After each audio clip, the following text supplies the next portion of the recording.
Hello students, welcome to Hiba Max. 10th standard maths half yearly exam ஓட study plan பார்த்துட்டு இருக்கோம். இன்னைக்கு day 3. So day 3ல நான் chapter 2 எடுத்திருக்கேன் சரிங்களா. chapter 2ல இருந்து 2 5 மார்க் வரும்னு ஆல்ரெடி சொல்லியிருக்கேன். அதில் ஒரு 5 மார்க் லாஸ்ட் எக்ஸசைஸில் வரும்னு சொல்லியிருந்தேன், ஸ்பெஷல் சீரீஸ். ஸோ இந்த டாப்பிக்ல இருந்து நமக்கு 2 மார்க்கும் கேட்கலாம் ப்ளஸ் 5 மார்க்கும் கேட்கலாம். இன்றைக்கி நான் வெறும் 5 மார்க் தான் கொடுத்துருக்கேன், ஏன்னா மொத்தமாக கொடுத்தா நிறைய இருக்குன்னு ஃபீல் பண்ணுறீங்க. ஸோ முதல்ல 5 மார்க்ஸ் எல்லாம் நம்ம முடிச்சிடலாம், அதுக்கப்புறம் 2 மார்க்ஸ் வரலாம் சரியா. அண்ட் இன்னொன்று என்ன சொல்லணும்னு நினச்சேன், நிறைய பேர் வந்து day 1 ஒர்க் முடிச்சிட்டேன் அப்படின்னு சொல்லியிருந்தீங்க. வாட்ஸ்அப் சேனல்லையும் நாங்கள் இது கொடுத்துருந்தேன், ஆப்ஷன் செலக்ட் பண்ண சொல்லி நிறைய பேர் எஸ் சொல்லியிருந்தீங்க, நிறைய பேர் நோ சொல்லியிருக்கீங்க, நிறைய பேர் ஈவினிங் முடிப்பேன்னு சொல்லியிருக்கீங்க. ஸோ கம்ப்ளீட்டாக ஒரு நாளுக்குள்ளதையும் முடிச்சிடுங்க. நான் உங்களை ஃபாலோ பண்ணிகிட்டே இருப்பேன், நீங்கள் முடிச்சிட்டிங்களா இல்லையான்னு கேட்டுக்கிட்டே இருக்கேன். ஸோ அதுக்கும் நீங்கள் ரெஸ்பான்ஸ் பண்ணிங்கன்னா இது இன்னும் கொஞ்சம் இன்ட்ரெஸ்டிங்காக போகும் சரிங்களா. இப்போ நான் யாராவது நம்மளை வந்து ஃபாலோ பண்ணி கேட்குறாங்க, இது செஞ்சியான்னு கேட்குறாங்கன்னா நமக்கு ஒரு தோணல் வரும் இல்லையா. சரி, அவங்களுக்காகவாது இதை கம்ப்ளீட் பண்ணணும் அப்படின்னு தோணும் இல்லையா, அவங்களுக்காகவாது இந்த டெஸ்ட்டை முடிக்கணும், இந்த மாதிரி நானும் கம்ப்ளீட்டட் சொல்லணும் அப்படின்னு தோணணும் இல்லையா. ஸோ அதனால தான் நானும் உங்களை வந்து கேட்டுகிட்டே இருக்கேன், எல்லாமே உங்களோட நல்லதுக்கு தான் வந்து கேட்டுட்ருக்கேன். நீங்கள் வந்து முடிச்சிட்டிங்களா இல்லையா அப்படின்னு சொல்லிட்டு அதுக்கு நீங்களும் ரெஸ்பான்ஸ் பண்ணுறீங்க. ஸோ இது நல்லா ஒர்க் அவுட் ஆகுதுன்னு நினைக்கிறேன். day 2 ஒர்க்கு முடிச்சிட்டிங்கன்னா இந்த வீடியோட கமெண்ட்டில் சொல்லுங்கள், day 2 ஒர்க் கம்ப்ளீட்டட் அப்படின்னு போடுங்க. நிறைய பேர் உங்கள் பேரெல்லாம் மென்ஷன் பண்ணி சொல்லியிருந்தீங்க, ரொம்ப ஹாப்பி. அண்ட் பேரண்ட்ஸும் சொல்லியிருந்தாங்க இது நல்லா இருக்குன்னு, நேற்றுக்கு உண்டான வீடியோலையுமே சொல்லியிருந்தாங்க. ஸோ எனக்கு தெரிஞ்சு இந்த பிளான் ஒர்க் அவுட் ஆகுதுன்னு நினைக்கிறேன். இப்போது செகண்ட் சாப்டரில் நம்ம என்ன படிக்கணும்னு சொல்லிடுறேன், அதுக்கப்புறம் ஒரு சில ட்ரிக்ஸு சொல்கிறேன். நிறைய பேர் வந்து காலையில் முழிக்கிறத பற்றி கேட்டுட்டு இருந்தீங்க. ஏர்லி மார்னிங் எங்களால் எந்திரிக்க முடியலை, அது கஷ்டமாக இருக்குது, அதுக்கு ஏதாவது சொல்லுங்கள் அப்படின்னு. ஸோ இந்த வீடியோவில் காலையில் இந்த ஒர்க் எப்படி செய்கிறது அதை பற்றியும் பேசலாம் சரிங்களா. ஃபஸ்ட்டு நாளைக்கான டாபிக் என்னன்னு சொல்லிடுறேன். அண்ட் இன்னொருத்தவங்க கேட்டிருந்தாங்க, அக்கா டேட்டை மென்ஷன் பண்ணுங்கள் அப்படின்னு சொல்லிட்டு. டேட் வைஸ் நான் மென்ஷன் பண்ணல, ஏன்னா நிறைய பேருக்கு இன்னும் மிட்டமே முடியலன்னு சொல்லிட்டு இருக்காங்க கமெண்ட்டில். என்னக்கா நாங்கள் இன்னும் மிட்டமே முடியல, அதுக்கு நீங்கள் ஹாஃப் இயர்லிக்கு போயிட்டீங்க, நான் எப்படி இதை ஃபாலோ பண்ணுறதுன்னு ஒருத்தவங்க கேட்டிருந்தாங்க கமெண்ட்டில். அதுக்கு ஏதாவது ஐடியா சொல்லுங்கன்ட்டு. இதை ஒரு ப்ராப்ளமும் இல்லை, எப்போ உங்களுக்கு மிட்டம் எக்ஸாம் முடியுதோ அன்றைக்கி day 1லேருந்து ஸ்டார்ட் பண்ணுங்கள், அவ்வளோதான் சரிங்களா. day 3 இன்றைக்கே முடிக்கணும் அப்படி கிடையவே கிடையாது.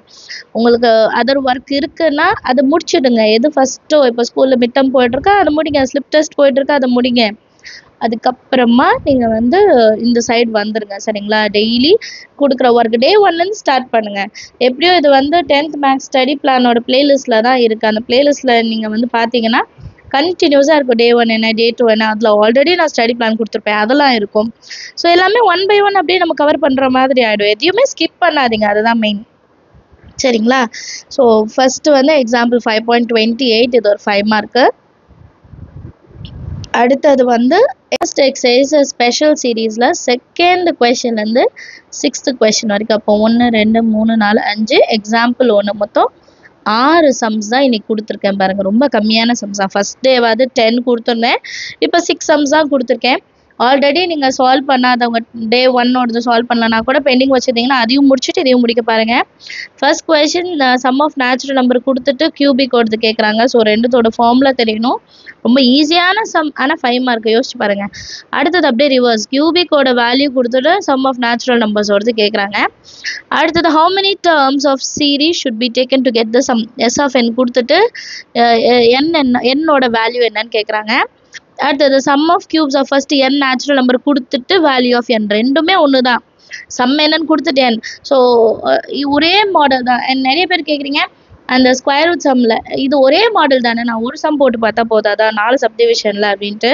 அது தப்பு, ஏன்னா ஒரு சம்மில் ஒரு பிரச்சனை வரும் நமக்கு, புரியுதுங்களா. எல்லா சம்மும் ஈஸியாக ஆகிடாது, எங்கேயாவது ஒரு இடத்துல மைனஸோ ப்ளஸ்ஸோ ஸ்கொயர் போட மறந்தோ இந்த எல்லா பிரச்சனையும் நமக்குனே வரும். ஸோ அதனால் to practise all the sums. 4 sum இருக்கா, 4மே ட்ரை பண்ணுங்கள். அதில் ரொம்ப டைம்லாம் எடுத்துறாது சரிங்களா. உங்கள் டைம் நான் என்றைக்கும் வேஸ்ட் பண்ண மாட்டேன். ஸோ நீங்கள் அந்த 4 கொஷினையும் ட்ரை பண்ணி பார்த்துட்டிங்கன்னா அடுத்த வாட்டி அது ஒரு வாட்டி ரிவைஸ் பண்ணால் போதுன்ற மாதிரி இருக்கும் சரியா. 6th கொஷனில் ரேகா ஹேஸ் 15 ஸ்கொயர் பேப்பர்ஸ். இது நிறைய வாட்டி கேட்டிருக்காங்க, 10 centimetre 11 centimetre 12 centimetre up to 24. நீங்கள் கொஷின் பேப்பர்ஸ்லாம் பார்த்தீங்கனாலே தெரியும், இந்த 6th கொஷின் ரொம்ப முக்கியம். அண்ட் அடுத்தது இந்த 7th கொஷின். இந்த 7th கொஸ்டின் வந்து 5 மார்க்லேயும் வரலாம், ஒரு சில நேரம் n டேர்ம்ஸ் மட்டும் கேட்டு 2 மார்க்ஸ்லையும் கேட்டிருந்தாங்க. ஸோ அதனால தான் நான் அது கூட இதை இன்க்ளூட் பண்ணல.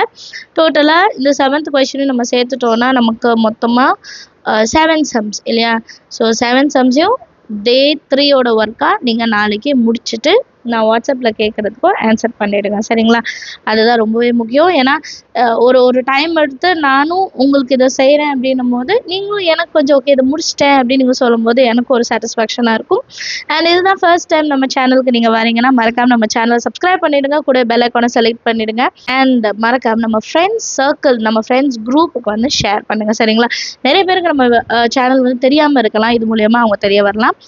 அண்ட் அடுத்தது எப்படி காலையில் சீக்கிரம் முழிக்கிறது அப்படின்னு ஒரு விஷயம் இல்லையா? கொஞ்சம் கஷ்டமான விஷயம்தான், இல்லைன்னு சொல்ல. பட் ரொம்ப சீக்கிரமாக நீங்கள் எந்திரிச்சுக்கணும்னு இல்லை, அட்லீஸ்ட் ஒரு 6 மணியை டார்கெட் வைங்க இப்போது, சரிங்களா?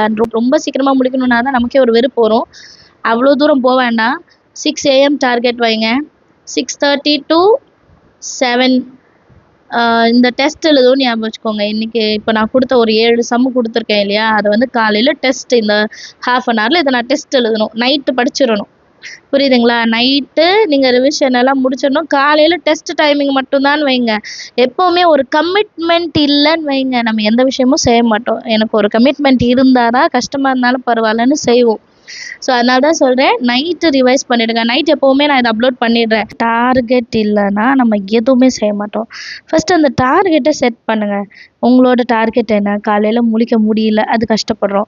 அப்போ அதை முழிக்கிறதுக்கு நம்மளை ஏதாவது ஒரு விஷயம் தூண்டணும் இல்லையா? நீ எந்திரி, இதை செய்ய அப்படின்னு தோணணும். ஸோ அதனால இந்த டெஸ்ட்டை வந்து நம்ம ஒரு ஆப்ஷனை எடுத்துக்கலாம். இப்போ இந்த டெஸ்ட்டு வந்து நீங்கள் இந்த டைமிங்குள்ளே முடிக்கணும். அப்போ நீங்கள் வந்து காலையிலேயே ஒரு 6 o'clock எழுந்திரிச்சாதான் 6:30க்கு ரெடி ஆகிட்டு 7 o'clock முடிக்க முடியும். அப்புறம் ஸ்கூலுக்கு போகணும், சரிங்களா? இந்த விஷயத்தை டார்கெட் வச்சு செய்யுங்க. நிறைய பேர் பாருங்களேன், ஸ்கூல் டேஸ்லலாம் முடிக்க மாட்டாங்க. ஆனால் இந்த ஸ்போர்ட்ஸ் மீட்டெல்லாம் வரும்போது ப்ராக்டிஸ் போகணுன்ட்டு அப்பா அம்மா எழுப்பலனாலும் பரவாயில்ல, ஆளை எழுந்திரிச்சு ஓடி போயிடுவோம். ஏன்னா நமக்கு அதில் இன்ட்ரெஸ்ட் இருக்குது. இந்த ஸ்போர்ட்ஸில் வந்து நம்ம வின் பண்ணணும், அப்போ காலையிலே ப்ராக்டிஸ் எடுக்கணும் அப்படின்னா உங்களை அறியாமலே உங்களுக்கு முழிப்பு வந்துடும். நம்ம அந்த டைமுக்கு எந்திரிச்சிடுவோம். யாருமே எழுப்பலைனாலுமே எந்திரிச்சிடுவோம். அதுதான் நம்ம மனசு நமக்கு சொல்லணும். இப்போ ஃப்ரெண்ட்ஸோ, பேரண்ட்ஸோ, டீச்சர்ஸோ, இப்போ நானோ, யார் சொல்கிறதுமே ஒர்க் அவுட் ஆகாது. எப்போ வரைக்கும்னா உங்களுக்கு தெரியணும், உங்களுக்கே அது வந்து தோணணும். ஓகே, நான் எந்திக்கணும், நான் படிக்கணும் அப்படின்னு உங்களுக்கா நீங்கள் தோணல் கொண்டு வர வரைக்கும் அது பாசிபிளே கிடையாது.